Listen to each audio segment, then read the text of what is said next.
Today in this graph theory lecture 1 we shall discuss about graph. So what is graph?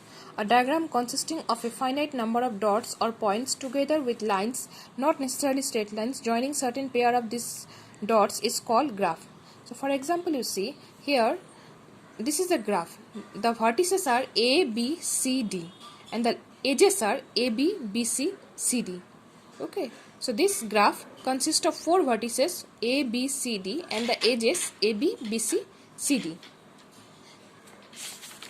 Next is loop. So what is loop? An edge whose n vertices are same is called a self loop.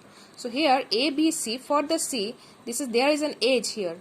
So from starting with C and ending in C also. So this is a loop. This is called a loop. Next, parallel edges.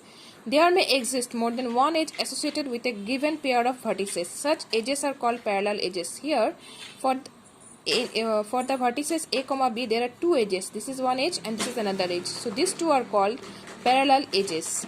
Next is simple graph. So what is simple graph? A graph which does not contain any parallel edge or loop is called a simple graph. So in this graph there is no parallel edge, no loop.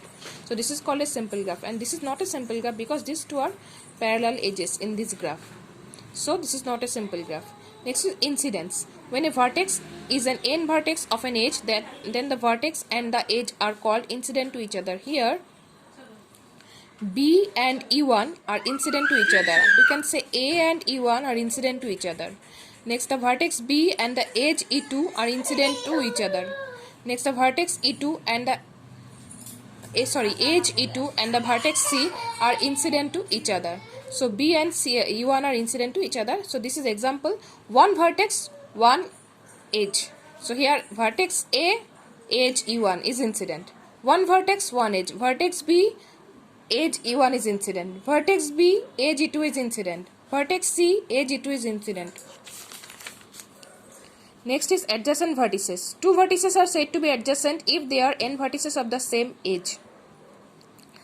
Example, the vertices A, B are adjacent to each other. Here the vertex A, B are adjacent, where vertex B, C are adjacent, vertex C, D are adjacent. Okay, adjacent edges. 2 non-parallel edges are said to be adjacent if they are incident to a common vertex. So here edges E1 and E2 are adjacent. So edges E1 and E2 adjacent, E1 and E3 adjacent, E3 and E4 are adjacent. So this is a definition of adjacent edges. Okay, so up to this much today. Next class again I will explain. Okay, thank you.